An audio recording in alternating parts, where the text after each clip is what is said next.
Good afternoon. Hello, my name is Tiffani Hawes, and I will be your moderator today. I am a Georgia licensed residential real estate closing attorney, and I also can be seen on Ladies Who List Atlanta on OWN Network. Thank you so much for attending the Landlord Life Panel, Strategies for Investing in Rental Properties. Today, we have three successful investor entrepreneurs who have spent years cultivating strategies to help others invest in real estate. First, I would like to introduce Jude Bernard, CEO of JJBP Properties and founder of the Brooklyn Bank. Next, I would like to introduce Dedric and Krystal Polite, founders of Be Polite Properties and stars of 50/50 Flip on A&E Network. All right, guys, I would love to just jump right into this. So our attendees are here because they want to know, how do they start investing in real estate? We all know that it takes money, education, training, and relationship. Let's start with you, Jude. How did you start investing in real estate? Well, I was lucky enough to be pretty much brought a deal. I knew nothing about real estate at the time, and I was open to listening about it. So that's one of the first things that people need to do, is have their ears open, their eyes open, and being willing to try something new and trying something that they've never done before. So I got started about 24 years ago. I think it was 1997. I don't know. 1997. I picked up my first property and I used my student loan refund. I was still in college student. I was working on my graduate degree, and I used my student loan refund to acquire the property with an FHA loan. That's another thing that people really need to do, is they need to use whatever money is available to them. You know, that down payment money can be pretty scary. So it's very important that people look at all different avenues. Yes, going to work and putting it away, $1 at a time is great, but you should always look at what's available to you so you can use that as well. Now, you said something interesting, Jude. You said that you bought your first property with an FHA loan. So when you got into this real estate investing, you started off as a primary occupant in that home before you moved into something else. That's something interesting, and I think you should elaborate on that. Well, what I did was I acquired my very first property. It was a 3-family home. And what I did was I rented out 2 of the units to tenants, and I had my frat brothers move in and share 1 unit with me. So after everything was said and done, that property was generating me income as well as let me live rent free. So it was a double whammy. So the FHA is a great program for people who are just starting, who want to use that low down payment and the low requirements, whether it's credit, whether it's income and all that other stuff, to pretty much get into your first home that will not only serve as your investment, your current investment, but will let you do other deals in the future. It's very important, though, to make sure that when you use that FHA for the very first time, you're not using it for a single family. You have to use it to acquire a couple of doors in the process. I think that is wonderful advice. Dedric and Krystal, he got into his first investing in real estate with the FHA loan. What was your first introduction into investing in real estate? Yeah, very, very similar. So I bought my first property in 2007. I was 25 years old. I was working in pharmaceutical sales in corporate America. I read a book. The title of it was How to Buy Real Estate with No Money Down and Get Cash Back at Closing. And I actually bought a triplex like Jude in Boston, Massachusetts. I got 100% financing, and I actually got a check back at closing for $1,200 when I bought it. So using leverage, using the bank's money, that's how I bought my first property. I lived in 1 unit, rented out the other 2, was able to, pretty much almost live rent free. And I still own that property to this day. It has amazing equity and amazing cash flow. So you both speak about doing this. You, the Polites in 2007, and you, Jude, back in 1998, 1997.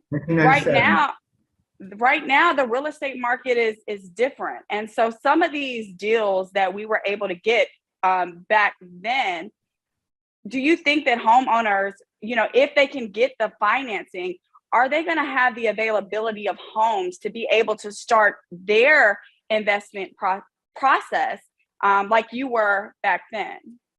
We'll start with the Polites.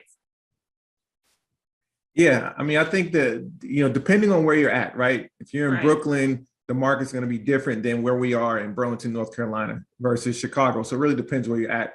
But like Jude said, I would go after a multifamily property if you're looking for investment, where you get a duplex, a 3-unit or a 4-unit. You live in one unit, you rent out the other ones, and allow someone else to help pay your mortgage.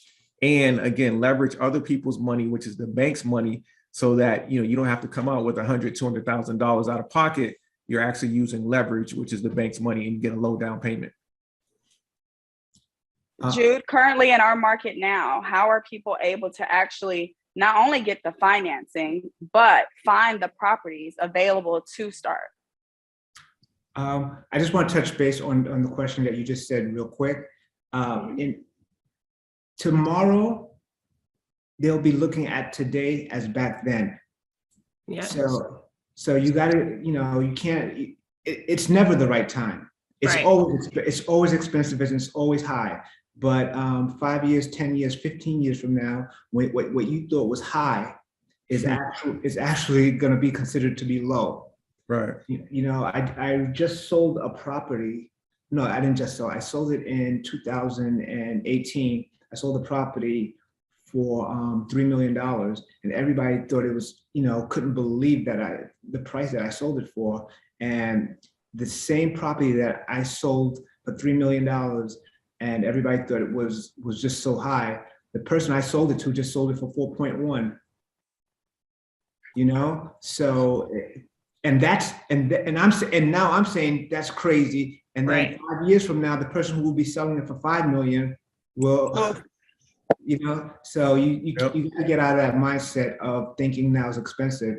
It's just the way the game is.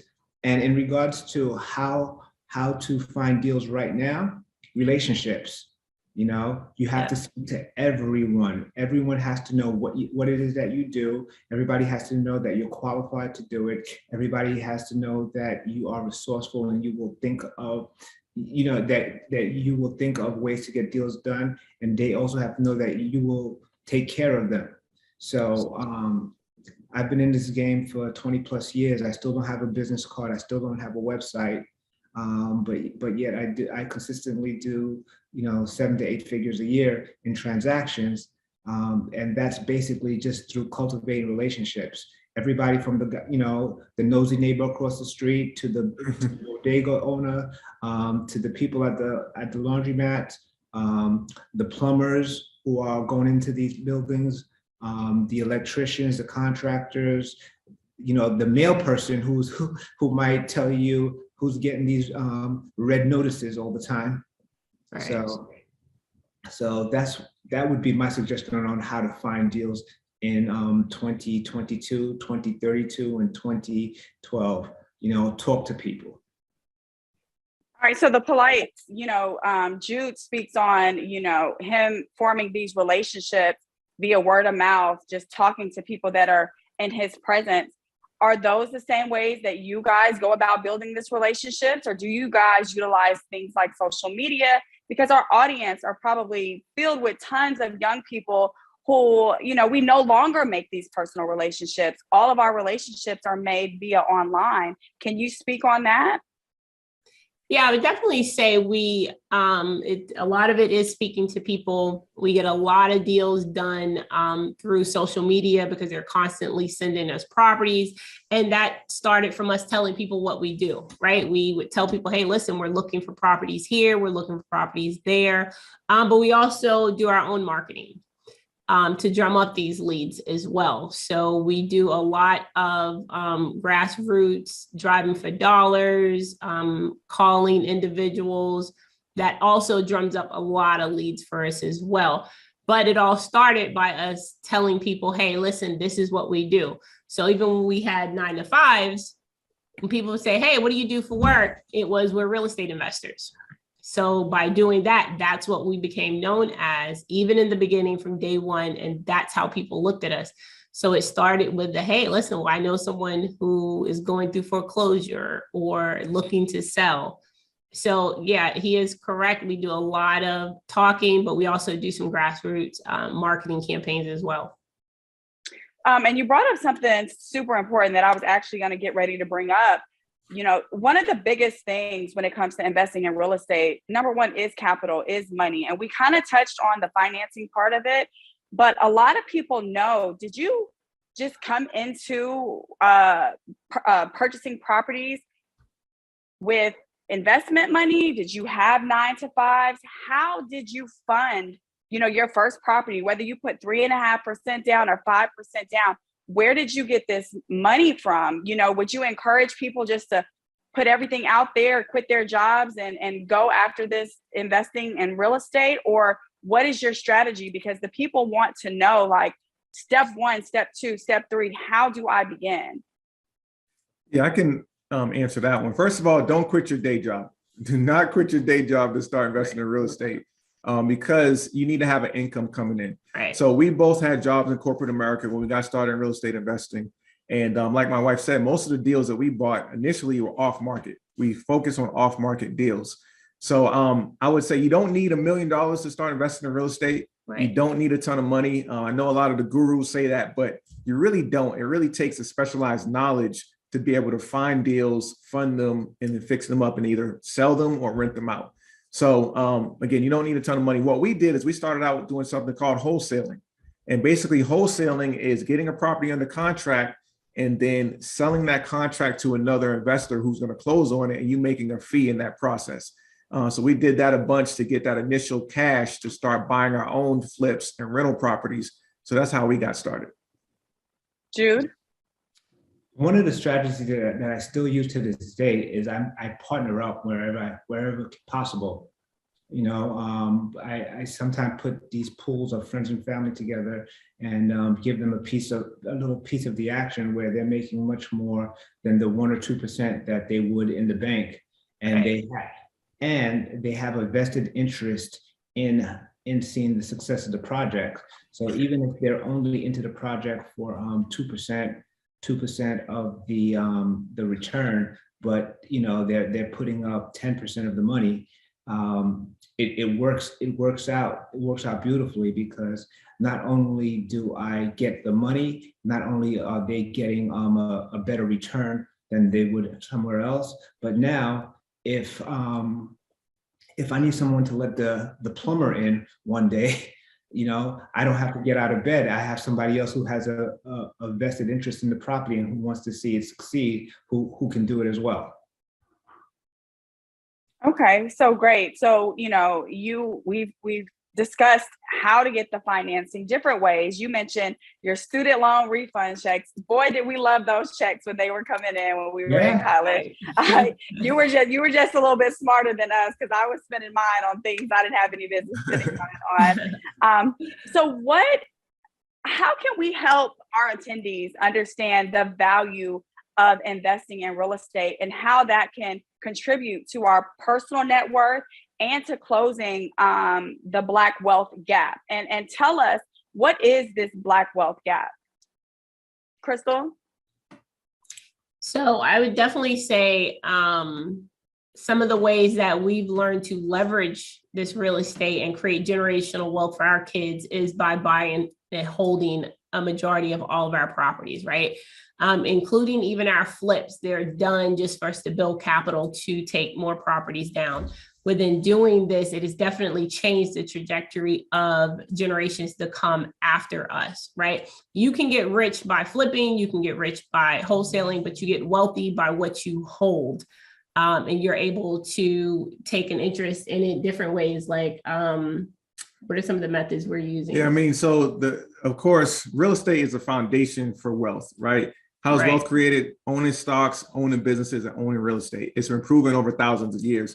So like my wife said, Some of the benefits of real estate is cash flow, right? You get cash flow from renting out your property, paying the expenses, and anything left over is your cash flow, which you can use to support your lifestyle.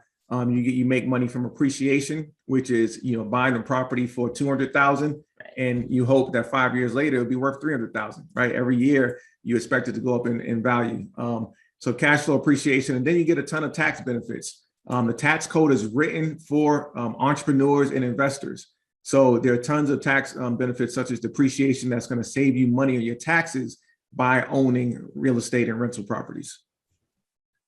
Okay, and so you both mentioned creating wealth is by buying and holding these properties. So buying and holding them and renting them out to potential renters. As we know, we've gone through this huge COVID pandemic when people were losing their jobs and unable to pay rent. So that we know that there are some highs and some lows when it comes to investing in real estate. Jude, how have you been able to, all the property, because you buy and hold as well, how have you been able to make it through the pandemic and still buying and holding is more important to you than possibly flipping? Well, it's funny because I have my method is sell one, keep two. So for every one that I flip, I end up keeping two of them or acquiring two more. So I use that one for the cash so I could buy the next two. In regards to your question, I've been blessed because the majority of my properties are in downtown Brooklyn, and they're very high rent roll properties, and I could only speak about myself personally. The majority of my tenants were not impacted by COVID in the sense that they just started working from home. Like my tenants did not lose their jobs. They weren't, restaurant workers or people like that. I deal, the majority of my tenants are, architects and attorneys and things of that sort. And they were basically able just to turn that, that den into the workspace. And I was able to keep getting my rents. There were a few tenants that I had in the beginning where I got ahead of it, and I went and I spoke to them, and we made arrangements where like we would reduce the rent until we figured out what was what, and then we would and then they paid it back later on. So I think one of the key things that people always have to do is be conscious and be very communicative with their tenants, so that they know that you're not you're a person just like them, waiting on that money to do what you have to do, So you're not the money bags guy from Monopoly. Right. So Dedric and Krystal, were y'all as strategic in locating the properties that you were deciding to hold for the type of renters that you wouldn't have to necessarily worry about, or are you just going after any properties that are a good deal and holding those? Yeah, no. So we are very strategic with the properties that we buy and hold versus the ones that we're either going to quick flip, which is wholesale off, or we're going to flip. Typically for a single family house, we want to be able to get it within a certain area, typically near major universities, downtown areas, ones that we know we can typically short-term rental, turn it into a short-term rental. Other ones are multifamilies. So we don't wholesale off or sell any multifamilies of ours. All of those are buy and holds. As far as mobile home parks too. Mobile home parks as well. We do, as far as COVID, even for us, we didn't really get hit that hard. I think we had a few hiccups with COVID. I would say mainly in our Massachusetts. So we're originally from Boston, Mass. So we do have the rental at 3-family there. I would say that was the only one that was impacted the most as far as tenants. That one became a headache because you're dealing with this big city. Tenant friendly. So that one was Huh? A blue state. Absolutely. Yeah. But with the tenant wasn't able to pay for because of COVID, but we were able to get reimbursed by the government funding some of the COVID relief funding. So we still got a check to make up that back rent that like that tenant a couldn't year pay. later. Yeah. So, I mean, we don't want people to think that being a landlord is all unicorns and rainbows. Right. It's not. There is some work involved in it, but if you have the right systems in place and the right procedures, and you treat it like a business, it can be very lucrative in the long run. So you speak of right systems and procedures. Typically, we have these systems and procedures because something went wrong, and we don't want that thing to go wrong again. So what are some of the common pitfalls or mistakes that you've encountered in your journey to investing in all this real estate that you do invest in? Yeah, one of the common ones is, when you buy a property, typically we're buying properties at a discount, right? We're never paying retail. We're paying 50, 66 cents on the dollar. So with those, what we do now, and we learned, is we go in and we make repairs when we first buy the property. So what some new landlords may do is just buy it, rent it out, and try to make some money and then try to fix it up later. That can lead to a lot of service calls and repair calls and costs. So what we do, whenever we buy a property that needs work, we fix it up, we remodel it and get it in a really nice condition right away, so that long-term you have less maintenance and repair costs on that property. Jude? One of the things that I started doing the last couple of years is to figure out what my holding cost is, right? What does this property cost me every day? And to make sure that my rents and the time that I use is in alignment. Let me just clear that up. Basically, if you're in the real estate, you're in the business of selling time for land.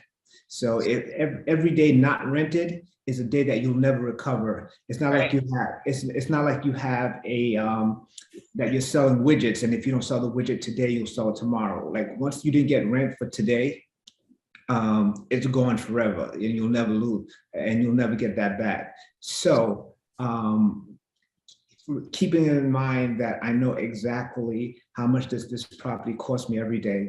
That's the interest, that's the taxes, that's the insurance, all those things. How much do I need to secure every day? And that's basically my rents divided by 30 days and so forth. So I do that math, and it's ingrained in my head. When I'm making decisions about expenses, when I'm making decisions about repairs, which contractor to use, it's always ingrained in my head. Hey, I need to cover X amount of dollars today. And is what I'm doing today going to push that number forward or backwards? So that's my strategy.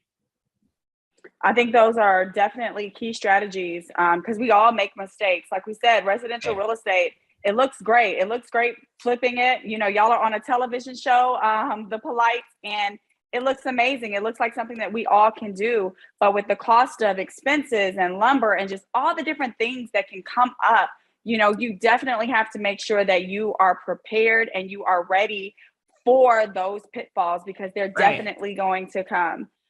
So for these people, that are here attending this seminar, we've given them key nuggets on how to start. Like, what is your first property? How do you get the financing for that?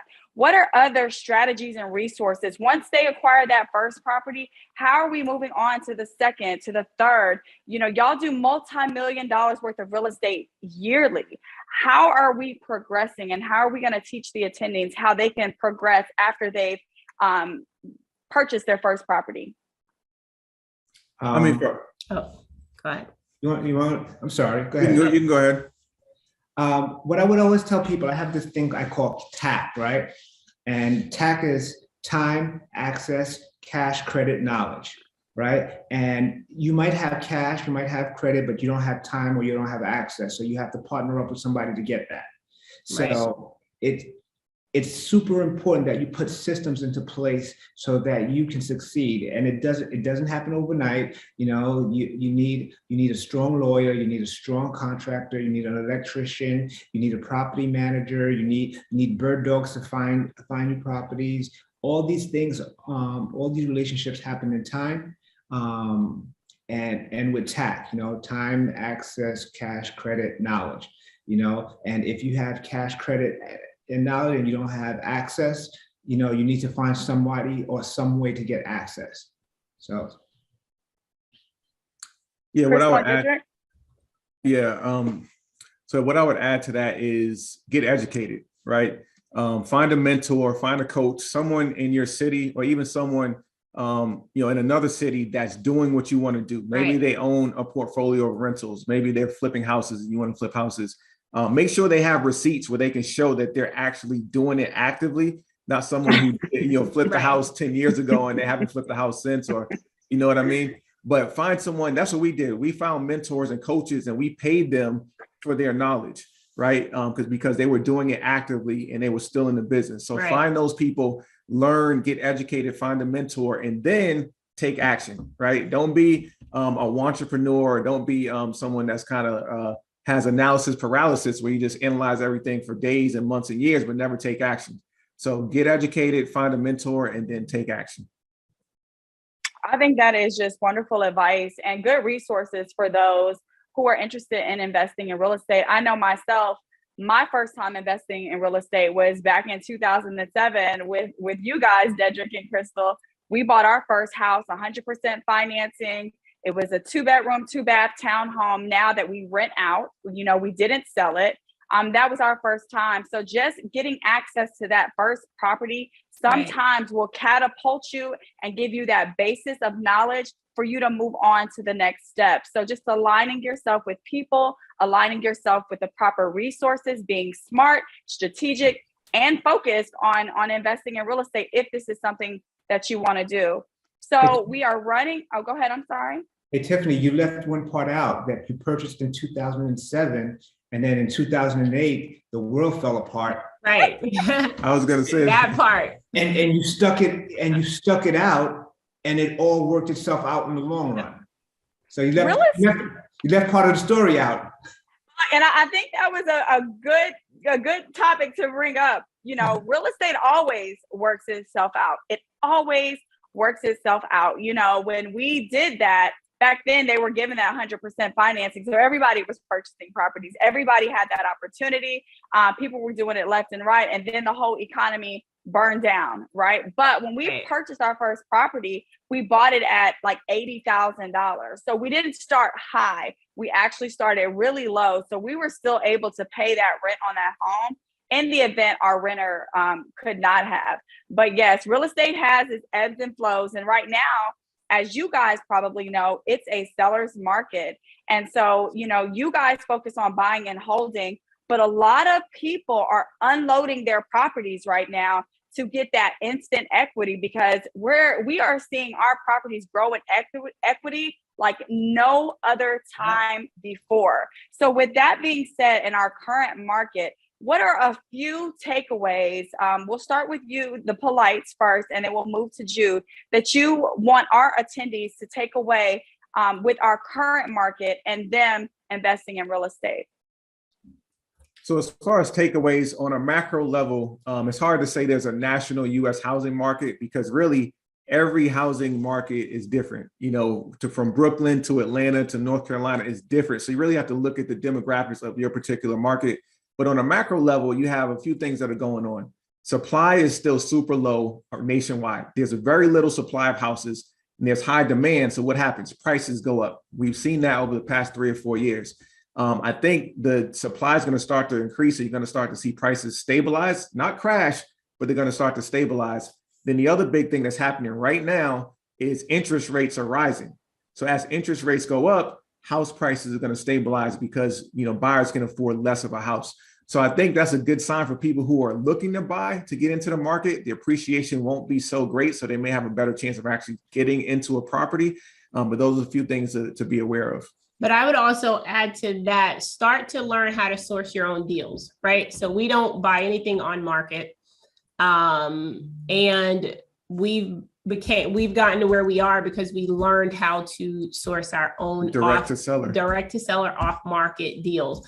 So that comes into play when you say, hey, learn before you earn. We learned from people who were doing this at a high level how to do this ourselves. So a majority of our deals, 99.99% are all off market, right? So that's also very crucial with trying to get in today's market, because we've looked at multifamily deals on market, and it's a bidding war for basically any and everything. Wow. So where can people find you online? Where can they see you? How can they be educated by you, Dedric and Krystal? Yeah, so we're actually starting a education and coaching program coming up in the next couple of months. So if you just search Be Polite, all things Be Polite, you can find us. We're also on television, stars of 50/50 Flip, which is a home renovation show that follows Krystal and I as we flip houses in our hometown of Burlington, North Carolina. There's also a twist to it. We're not just flipping, because you guys know our main strategy is buy and hold. So we actually remodel and keep a lot of those properties as rentals as well. So that TV show 50/50 Flip airs every Saturday on A&E Network at 12 p.m. Right, Jude. Standard Time. Congratulations, guys. And Jude, where can they find you, and what is your takeaway? My main takeaway is that, especially in this market, to wait for your pitch. You know, too many times people are out there, they're just chasing the deals, and they just want to do something, and the numbers don't add up, or they just want to get into something. I always tell people, wait for your pitch, make sure the numbers work, make sure the numbers work for you. You know, just because it's a great deal at $200,000 for somebody else doesn't mean it's a great deal at $200,000 for yourself, because you don't know what somebody else's finances are like, and what they could afford to carry, or profits that they're bringing in from other deals and stuff like that, or how much of a margin that they can afford as opposed to you. Secondly, I would tell people to always be conscious of the fact that you make money when you buy property, not when you sell it. It's when you're buying it. So to make sure that whenever you're going into a deal, you're buying right, and then you keep the profits by getting good contractors, good tenants, and things of that nature to make sure that you're not bleeding money in the interim of your holding period. Can we find you online, Jude? Oh yeah, I'm on IG, ranting and raving every day at Mr. Jude Bernard on IG. I run a nonprofit called the Brooklyn Bank that I hold night school once a month, where I basically invite people in the community to come in and learn a little bit about real estate, stocks, entrepreneurship, and all other finances. All things finances. So you could also find me at the Brooklyn Bank. All right, well, you guys, I think this was a wonderful panel discussion. I don't know who better we could have gotten to educate our attendees on what they can do, what strategies they can have for investing in rental properties. I appreciate you guys for coming here, having this discussion with me. I think I learned a few things, so I'll make sure that I definitely tune in to you guys on your show. And Jude, I'm coming to follow the Brooklyn Bank. Look forward to having you. Thanks, Tiffani. Thank you, Tiffani. Bye, guys. No problem.